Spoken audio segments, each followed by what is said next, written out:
नमस्कार दोस्तों, एक बार फिर स्वागत है आपका आज की एक और हमारे नए वीडियो में।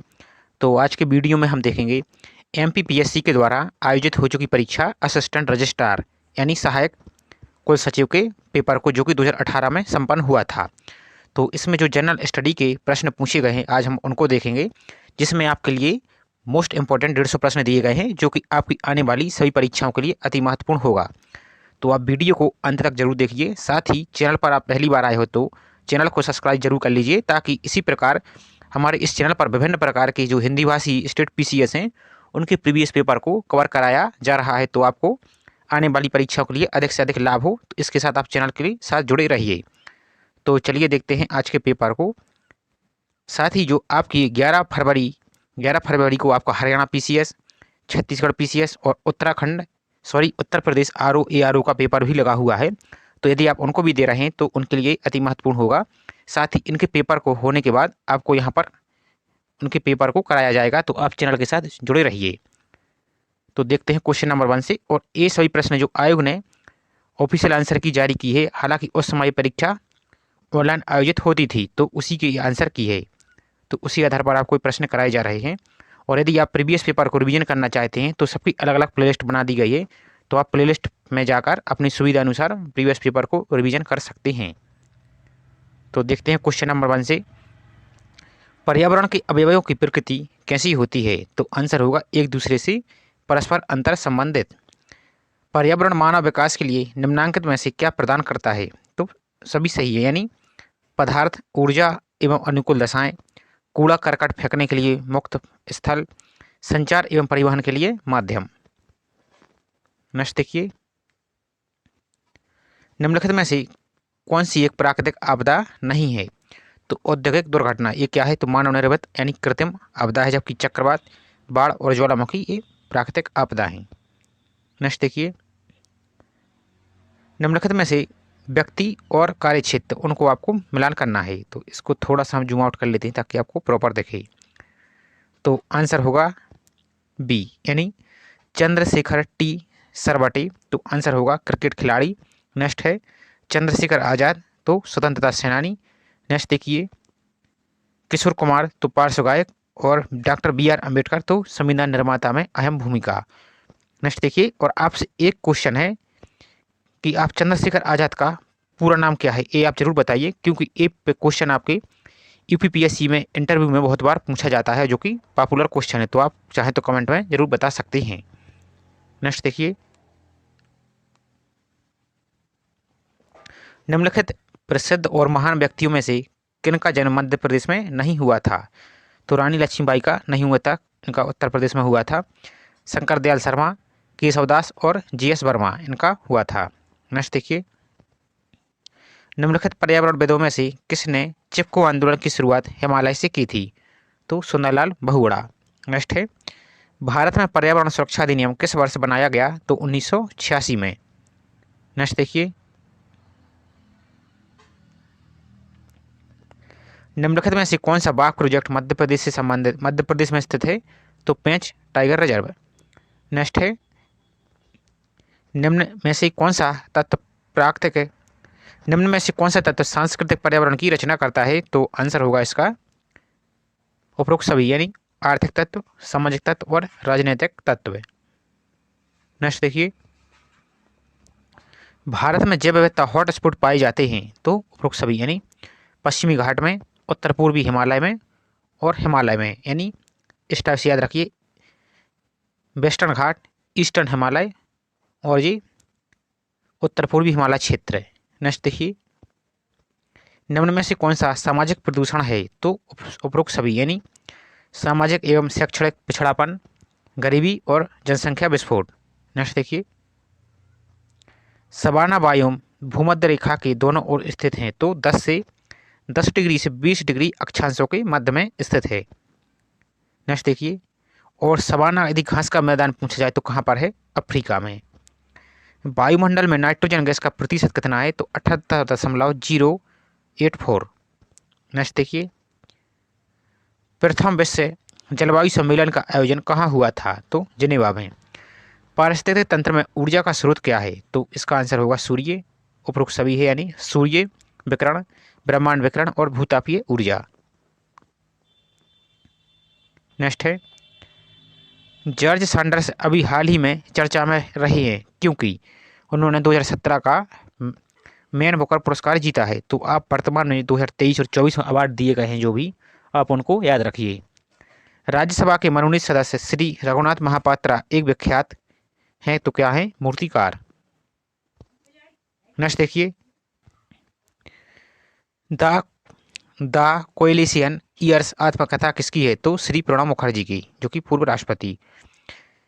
श्री दलवीर भंडारी किस क्षेत्र से संबंधित हैं, तो न्यायपालिका से।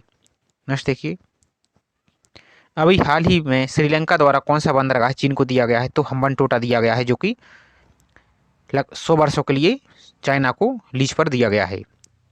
नेक्स्ट देखिए, चुनावी बॉन्ड योजना के बारे में निम्नलिखित में से कौन सा कथन गलत है, तो आरबीआई को चुनावी बॉन्ड जारी करने के लिए अधिकृत किया गया है, तो ये क्या है, गलत है, जबकि ये सभी अन्य ऑप्शन सभी सही है। नेक्स्ट देखिए, ऑस्कर 2018 90वें अकादमी पुरस्कार में सर्वश्रेष्ठ फिल्म पुरस्कार जीतने वाली फिल्म कौन सी है, तो the shape of the water. आप 2023 और 24 में अवार्ड दिए गए हैं, 2023 में दिए गए हैं, आप उनको जरूर याद रखिए। और एक चीज़ और याद रखिए आप कि ऑस्कर अवार्ड का दूसरा नाम क्या है, तो अकादमी अवार्ड, आप इसको भी याद रखिए। नेक्स्ट देखिए, भारत के निम्नलिखित प्रधानमंत्रियों में से किसने प्रधानमंत्री के रूप में लगातार 2 अवधियों तक कार्य किया, तो आंसर होगा दूसरा और तीसरा, यानी अटल बिहारी वाजपेयी जी और डॉक्टर मनमोहन सिंह। नेक्स्ट देखिए, आयुष्मान भारत योजना के बारे में अधोलिखित कथनों पर विचार कीजिए और सही कथन का चयन कीजिए, तो आंसर होगा 1 और 2 दोनों। तो राष्ट्रीय स्वास्थ्य संरक्षण मिशन के रूप में भी, यह राष्ट्रीय स्वास्थ्य संरक्षण मिशन के रूप में भी जानी जाती है, कौन सी, आयुष्मान भारत योजना। और योजना प्रति वर्ष 5 लाख रुपए का कवरेज प्रदान करती है। नेक्स्ट देखिए, 65वां दादा साहेब फाल्के पुरस्कार किसे दिया गया था, तो विनोद खन्ना को दिया गया था। जापान एरोस्पेस एक्सप्लोरेशन एजेंसी यानी जाक्सा अभी हाल ही में चर्चा में थी, तो किस कारण, इसने उपग्रह ले जाने वाले विश्व के सबसे छोटे रॉकेट को प्रक्षेपित किया था। ये पुराना हो चुका है, लेकिन आप नए नए प्रक्षेपण को जरूर देखते जाइए। नेक्स्ट है, निम्नलिखित में से किस जिले से प्रधानमंत्री ने राष्ट्रीय पोषण मिशन की शुरुआत की, तो झुंझुनू राजस्थान से। भारत के उच्चतम न्यायालय में कितनी महिला न्यायाधीश हैं, तो 3। नेक्स्ट देखिए, इसको आप छोड़ सकते हैं, वर्तमान का याद रखिए। छत्तीसगढ़ और उड़ीसा के मध्य जल विवाद किस नदी से संबंधित है, तो महानदी से ये संबंधित है। और आप एक जो जंगल वर्तमान में सुर्खियों में चल रहा है, कौन सा, हस्तो जंगल, हस्तो अरण्यक, तो उससे संबंधित भी आप याद रखिए। नेक्स्ट देखिए, सिंधु स्थल जो कच्छ क्षेत्र में अवस्थित नहीं है, तो कौन है, लोथल, ये नहीं है, जबकि धौलावीरा, दिसलपुर और सुरकोटदा स्थित हैं। नेक्स्ट है, उत्तर वैदिक काल के बारे में अधोलिखित कथनों पर विचार कीजिए और सही कथन का चुनाव कीजिए, तो दोनों सही हैं। देख लेते हैं अब, इस कालखंड में वैदिक समाज का पूर्व की ओर प्रसार हुआ और इस कालखंड में लोहा खोजा गया। नेक्स्ट देखिए, मौर्य काल के दौरान पाटलिपुत्र शहर की नगर प्रशासनिक व्यवस्था को समझने का सबसे सर्वाधिक महत्वपूर्ण स्रोत क्या है, तो मेगास्थनीज की इंडिका। आप इसको जरूर याद रखिए, अर्थशास्त्र के बारे में कोई भी जानकारी प्राप्त नहीं होती है, इसमें केवल प्रशासनिक व्यवस्था का वर्णन किया गया है। नेक्स्ट देखिए, अब निम्नलिखित को आपको सम्मिलित करना है, तो सूची 1 को सूची 2 से मिलाना है, गुप्त शासक और पद अवधि। तो देख लेते हैं, समुद्रगुप्त, तो आंसर होगा पराक्रमांक की उपाधि धारण की इन्होंने। चंद्रगुप्त द्वितीय यानी विक्रमादित्य, तो आंसर होगा विक्रमादित्य की उपाधि। नेक्स्ट है कुमारगुप्त, तो इन्होंने की महेंद्रादित्य या महेंद्र की, और स्कंदगुप्त ने क्रमादित्य की। नेक्स्ट देखिए, सती प्रथा का सर्वप्रथम अभिलेखीय साक्ष्य कहाँ मिलता है, तो एरण अभिलेख में, जो कि मध्य प्रदेश के सागर में स्थित है। नेक्स्ट देखिए, किताब उल हिंद किसके द्वारा रचित है, तो अरबी भाषा में। नेक्स्ट देखिए, अलबरूनी की पुस्तक है, या तहकीक हिंद। विजयनगर साम्राज्य के सैन्य कमांडर जो कि सामंती प्रमुख भी होते थे, वह क्या कहलाते थे, तो अमर नायक। निम्न में से कौन सा सम्मिलित नहीं है, तो सब सल्तनतकालीन अधिकारी और दायित्व, ये आपको बताना है। तो वरीद मुख्य न्यायिक अधिकारी, ये क्या गलत है। जबकि वजीर, वित्त मंत्री, दबीर एक खास तो शाही पत्र व्यवहार और वकील ए दर शाही महल का प्रभारी होता था। नेक्स्ट देखिए, निम्नलिखित में से कौन सा सगुण परंपरा का संत है। तो शंकरदेव संत हैं। नेक्स्ट देखिए, जो कि असम से संबंधित हैं। नेक्स्ट देखिए, और यदि आप असिस्टेंट प्रोफेसर का एग्जाम में भी शामिल हो रहे हैं तो असिस्टेंट प्रोफेसर के प्रीवियस पेपर को भी कवर करा दिया है, तो आप प्लेलिस्ट में जाकर उनको भी रिवीजन कर सकते हैं। अकबर के शासन की निम्नलिखित घटनाओं को कालानुक्रम में व्यवस्थित कीजिए। तो देखते हैं, आंसर होगा सबसे पहले जजिया का उन्मूलन। यदि आपको ईयर याद रहेगा तभी आप इसको सॉल्व कर पाएंगे, तो ईयर याद करना जरूरी है। तो सबसे पहले जजिया का उन्मूलन, फिर चित्तौड़ किले का विजय, उसके बाद गुजरात विजय और उसके बाद मझार की घोषणा। नेक्स्ट है, निम्नलिखित आंग्ल मराठा संधियों को कालानुक्रम में व्यवस्थित कीजिए। तो ये भी ईयर वाला क्वेश्चन है, यदि आपको ईयर रहेगा तो ही आपको ये याद रहेगा। तो पुरंदर की संधि, उसके बाद सालबाई की संधि, उसके बाद बसीन की संधि और सुरजी अर्जुन गांव की संधि। नेक्स्ट है, ब्रिटिश रूढ़िवादी नेता जिसने 1857 की क्रांति को राष्ट्रीय विद्रोह कहा, तो कौन है। बेंजामिन डिज़राइली। इंडियन एसोसिएशन के संस्थापक कौन हैं। तो आनंद मोहन बोस और सुरेंद्रनाथ बनर्जी। नेक्स्ट देखिए, भारत के स्वतंत्रता संग्राम के इतिहास में डॉक्टर उषा मेहता प्रसिद्ध हैं, किस लिए। तो भारत छोड़ो आंदोलन के दौरान एक गुप्त रेडियो स्टेशन स्थापित करने के उनके साहस के लिए। और ये क्वेश्चन मोस्ट इंपॉर्टेंट है, बहुत बार पूछा जा रहा है। और वर्तमान में CSIR के द्वारा जो एग्जाम लिया जा रहा है, सेक्शन ऑफिसर और असिस्टेंट सेक्शन ऑफिसर, साथ ही UIAC का एग्जाम भी हो रहा है, तो इसमें क्वेश्चन बार बार रिपीट हो रहा है, तो आप इसको याद रखते जाइए। कांग्रेस ने 1948 में JBP समिति का गठन क्यों किया। तो धार आयोग की रिपोर्ट पर सिफारिश देने के लिए। नेक्स्ट देखिए, और आप कमेंट बता सकते हैं कि JBP समिति में कौन कौन व्यक्ति थे। नेक्स्ट देखिए, निम्नलिखित में से किस दिनांक को ऑस्ट्रेलिया में सबसे छोटा दिन होता है। तो 21 जून को। नेक्स्ट है, भारत की ध्रुव पूर्वी सीमा और ध्रुव पश्चिमी सीमा के स्थानीय समय में लगभग कितना अंतर है। तो 2 घंटे का। नेक्स्ट देखिए, निम्नांकित में से किस प्रकार का वन भारत के सर्वाधिक भूभाग को आच्छादित करता है। तो उष्णकटिबंधीय शुष्क पतझड़ वन। निम्नांकित में से किस राज्य ने वर्ष 2014-15 में सर्वाधिक तंबाकू का उत्पादन किया है। तो आंध्र प्रदेश, जो कि ओवरऑल भी है। और भारतीय तंबाकू अनुसंधान संस्थान कहाँ है। तो राजमुंद्री, आंध्र प्रदेश में। और सबसे पहले जो वायरस की खोज भी हुई थी, तो टोबैको मोजेक वायरस हुई थी, जो कि तंबाकू की पत्तियों पर इवोनोस्की के द्वारा किया गया था। तो आप इसको भी याद रखें। नेक्स्ट देखिए, फसल और उसके वर्ष 2015-16 में प्रथम उत्पादक राज्य के निम्नलिखित एकमों में से कौन सा सही नहीं है। तो आंसर होगा, आप इसको छोड़ दीजिए, अब जो नई रैंक आई है उसको याद रखिए, इसको गलत याद मत कीजिए क्योंकि पुराना हो चुका। निम्नलिखित में से किस समूह में इस्पात संयंत्रों की पूर्व से पश्चिम की ओर स्थिति सही है। तो दुर्गापुर, उसके बाद जमशेदपुर, फिर राउरकेला और भिलाई। नेक्स्ट देखिए, वर्ष 2017 में निम्नलिखित में से कौन से देश कच्चे पेट्रोलियम का सबसे बड़ा निर्यातक है। तो सऊदी अरब, जो कि 2017 के अनुसार पूछा गया है, क्योंकि 18 का एग्जाम है। नेक्स्ट देखिए, निम्नलिखित में से किस नहर के निर्माण के कारण सन 1869 के बाद लंदन से मुंबई के बीच की जहाजी दूरी बहुत घट गई है। तो सुएज नहर। नेक्स्ट देखिए, भारत के कौन से राज्य में कोलार सोने की खान स्थित है। तो कर्नाटक। 2011 की जनगणना के अनुसार भारत में 10 की जनसंख्या वृद्धि दर कितनी है। तो 17.64%। बुशमैन साधारणतः कहाँ पाई जाती है। तो कालाहारी मरुस्थल में जनजाति पाई जाती है। भारत के निम्नलिखित पर्वतों में से कौन सा प्राचीनतम समझा जाता है। तो अरावली पर्वत, जो कि प्री कैम्ब्रियन काल से संबंधित है। नेक्स्ट है, ग्रेट बैरियर रीफ किस समुद्र तट पर स्थित है। तो ऑस्ट्रेलिया के उत्तर पूर्वी तट पर, जो कि क्या है, मूंगा है। पृथ्वी की सतह के अंदर की ओर जाने पर 1 डिग्री सेल्सियस की दर से तापमान बढ़ता है। तो प्रति 32 मीटर। नेक्स्ट देखिए, सारगैसु शहर कहाँ पर स्थित है। तो उत्तरी अटलांटिक महासागर में। अब उत्तरी को जरूर याद रखिए, क्योंकि ऑप्शन में उत्तरी और दक्षिणी इस टाइप से अटलांटिक महासागर पूछा जाता है।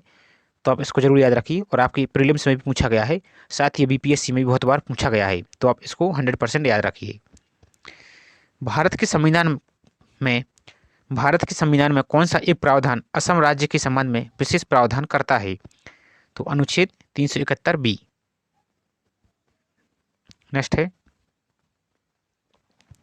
संविधान के किस अनुच्छेद के तहत राज्यपाल को विधानमंडल के विश्रांति काल में अध्यादेश प्रख्यापित करने की शक्ति प्राप्त है? तो अनुच्छेद 213। और वही राष्ट्रपति तो अनुच्छेद 123।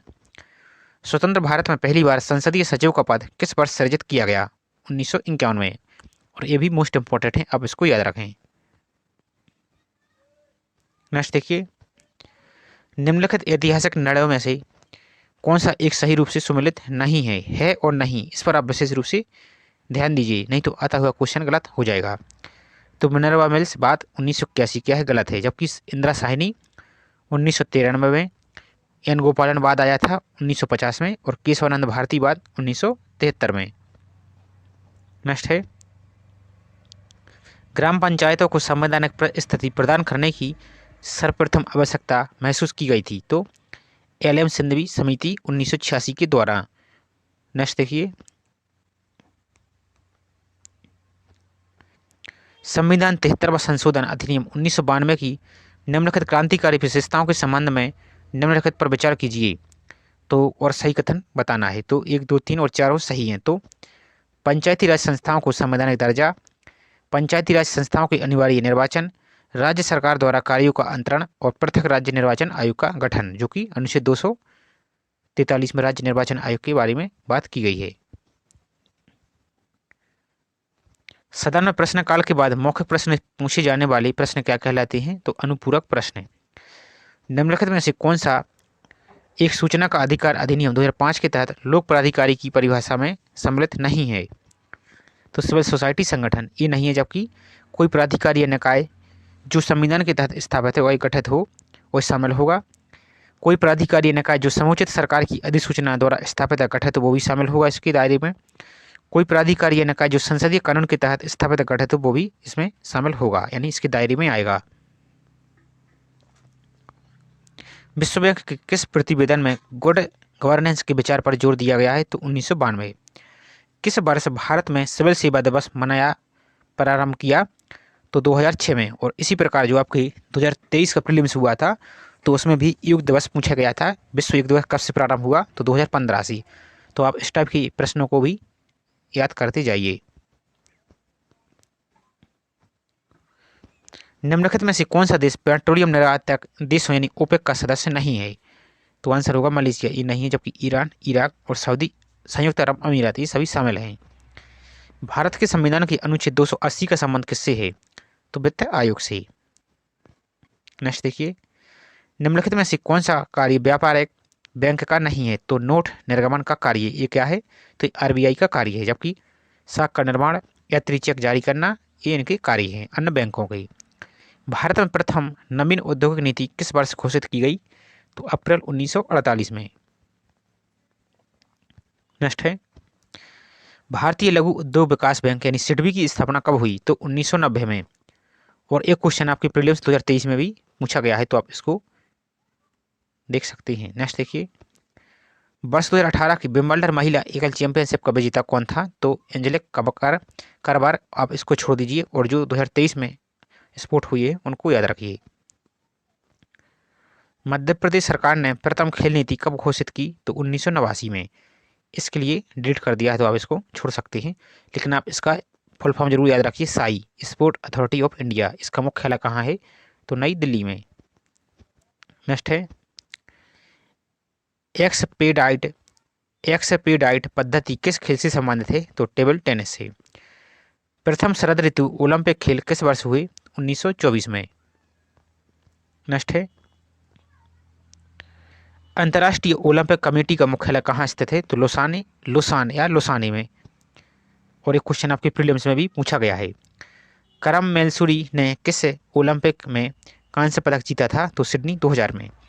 और यदि आप इन प्रश्नों को अच्छी तरह से रिवीजन कर लेते हैं तो आपके कटअप को क्लियर करने में बहुत मदद मिलेगी, क्योंकि आप कटअप भी देख रहे हैं कि आसमान को छूने लगा है, यानी लगभग 100 क्वेश्चन में से 81 82 कट ऑफ जाने लगा है, तो आपको डबल मेहनत करनी होगी, तो इसलिए इनको अच्छी तरह से रिवीजन करते जाइए। अब नेक्स्ट है, इसके लिए आयोग ने डिलीट कर दिया है। ओलंपिक खेलों में सर्वप्रथम भारत को किस खेल में व्यक्तिगत खेल में कांस्य पदक मिला है? तो कुश्ती में। 2028 में होने वाले ग्रीष्म ओलंपिक कहाँ आयोजित किए जाएंगे? तो लॉस एंजलिस में। और 2024 में पेरिस में इनकी भी घोषणा होने वाली है। नेक्स्ट है, थॉमस कप किस खेल से संबंधित है? तो बैडमिंटन से। निम्नलिखित में से किसने भीमबेटका की गुफाओं को खोजा? तो बी एस बाकड़कर यानी विष्णु श्रीधर पाकड़कर ने 1958 के आसपास इनको खोजा था। निम्नलिखित में से कौन सा मध्य प्रदेश का ताम्रपाषाण एक स्थल नहीं है? तो जोरबे। ये कहाँ है? तो महाराष्ट्र में है। जबकि एरण सागर में है, नवदाटोली खंडवा में है, और कायथा उज्जैन में है। नेक्स्ट देखिए, सूची 1 को सूची 2 से आपको सम्मिलित करना है, तो पूरा अवशेष और स्थल ये आपको मिलाना है। तो देखते हैं, भव्य प्रवेश द्वार तो सांची में, बराह अवतार के रूप में विष्णु की प्रतिमा तो उदयगिरी में, और बराह प्रतिमा तो आंसर होगा तीसरे का सी, एरण। और यहीं पर विष्णु मंदिर भी प्राप्त है, तो आप इसको भी याद रखें। और हेलियोडोरस स्तंभ तो बेसनगर विदिशा। नेक्स्ट देखिए,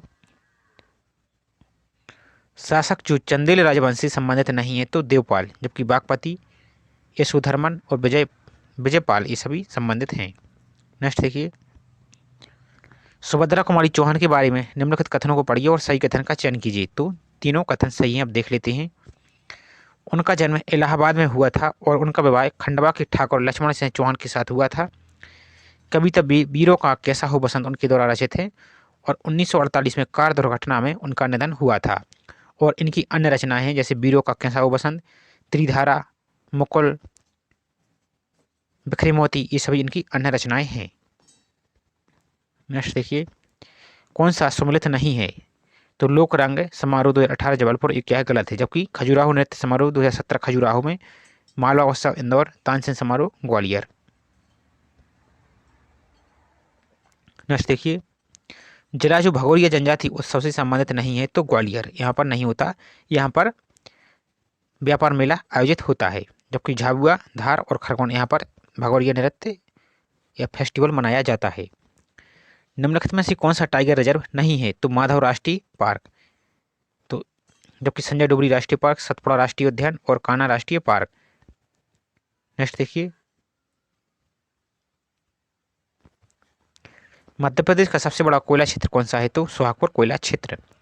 सर्वाधिक जनजातीय आबादी वाला जिला कौन सा है? झाबुआ। नेक्स्ट देखिए, चटकोरा नृत्य मध्य प्रदेश की किस जनजाति का लोक नृत्य है?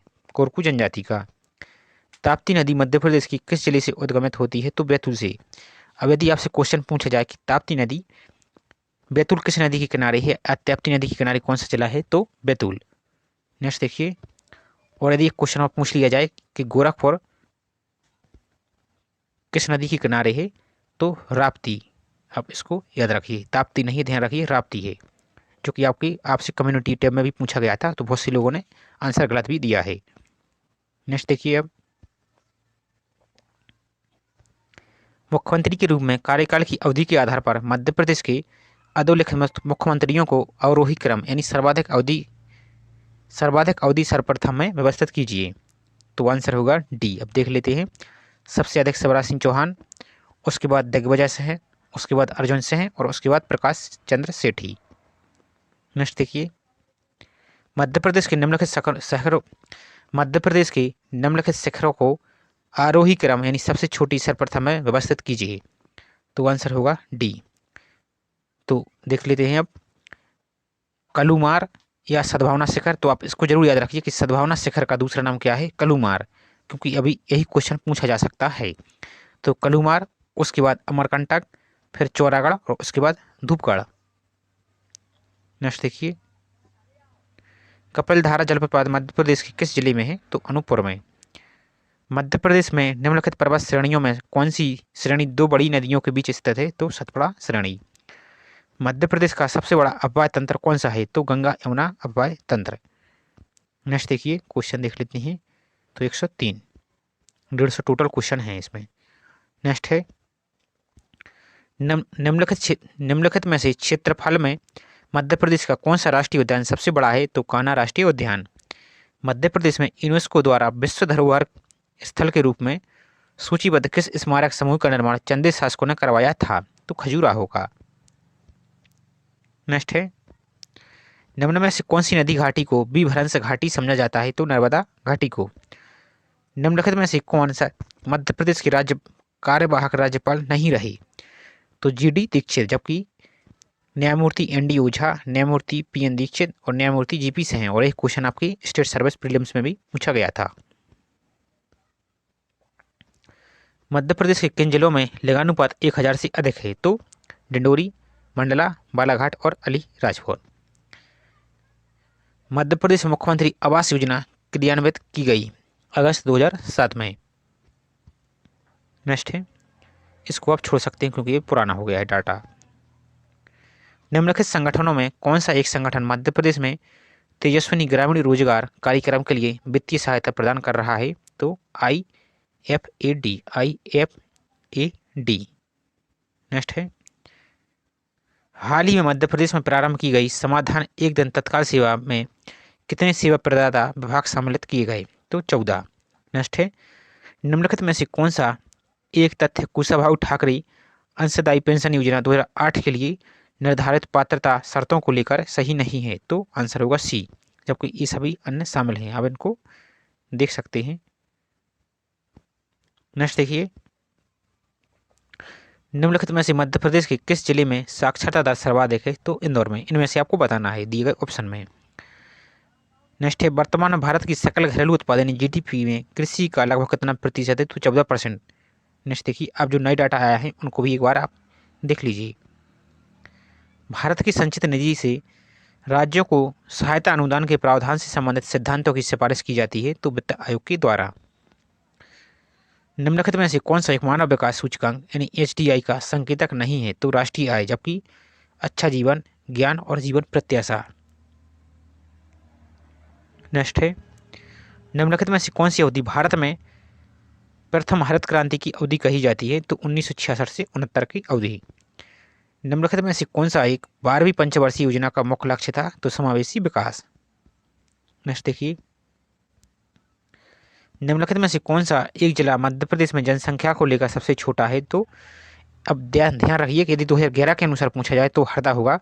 वर्तमान में बहुत से जिले बन गए हैं जैसे आपका मऊगंज, मैहर और पांडुरना, तो इनको ध्यान रखिए। अब नेक्स्ट देखिए एक क्वेश्चन को डिलीट कर दिया गया है। नेक्स्ट देखिए अब यहाँ कुछ क्वेश्चन मैथ के आ चुके हैं तो इनको हम छोड़ दे रहे हैं। इसके बाद हम GS को देखेंगे।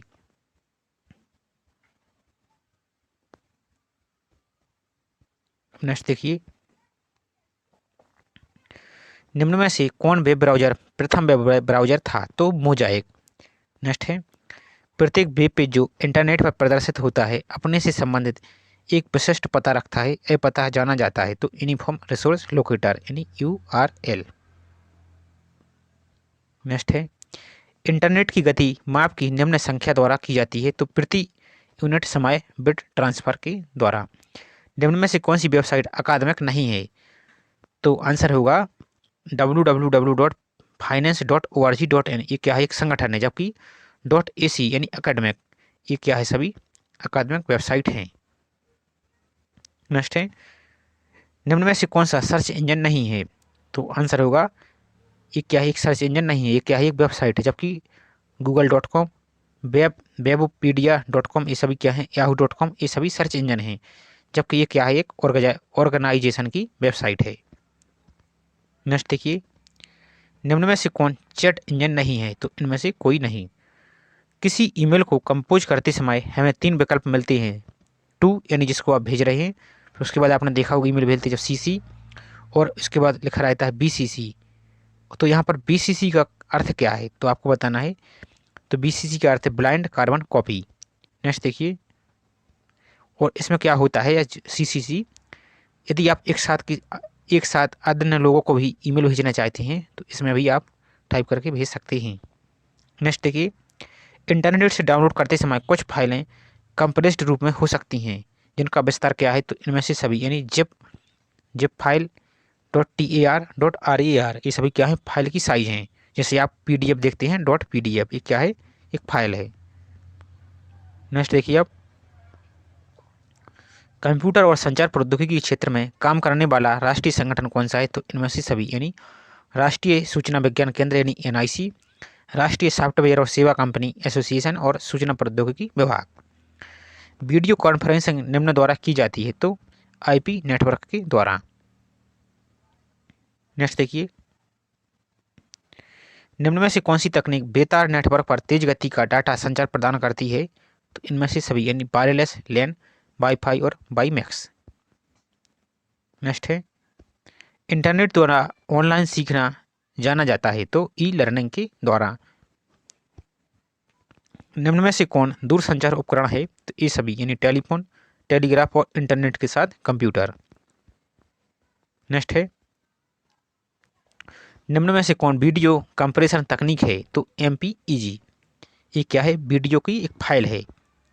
जैसे आप HD देखते हैं, 3GP देखते हैं, इस टाइप से आपने देखा होगा कि जो कि पहले कीपैड मोबाइलों में आप मेमोरी कार्ड में मूवी वीडियो देखते थे, तो क्या है 2GP इस टाइप से चलती थी, तो 3GP, और ये क्या है, वीडियो कंप्रेशन तकनीक है, तो MPEG। नेक्स्ट देखिए, निम्न में से कौन भारत में इंटरनेट सेवा प्रदाता है, तो ये सभी यानी BSNL यानी विदेश संचार निगम लिमिटेड, BSNL और एयरटेल। नेक्स्ट है, तो इस प्रकार जो 150 क्वेश्चन थे हमने कंप्लीट कर लिए गए हैं। अब वीडियो आपको पसंद आया हो और हेल्पफुल लगा हो तो प्लीज़ वीडियो को लाइक जरूर कर दीजिए। साथ ही आपने चैनल को अभी तक सब्सक्राइब नहीं किया है तो प्लीज़ चैनल को सब्सक्राइब करके आप अपना सपोर्ट जरूर बनाए रखिए। साथ ही इस वीडियो को आप अपने दोस्तों को भी शेयर कर सकते हैं। इसी तरह वीडियो पाने के लिए हमारे साथ जुड़े रहिए। तो चलिए मिलती हैं इसी तरह नेक्स्ट वीडियो में। जय हिंद।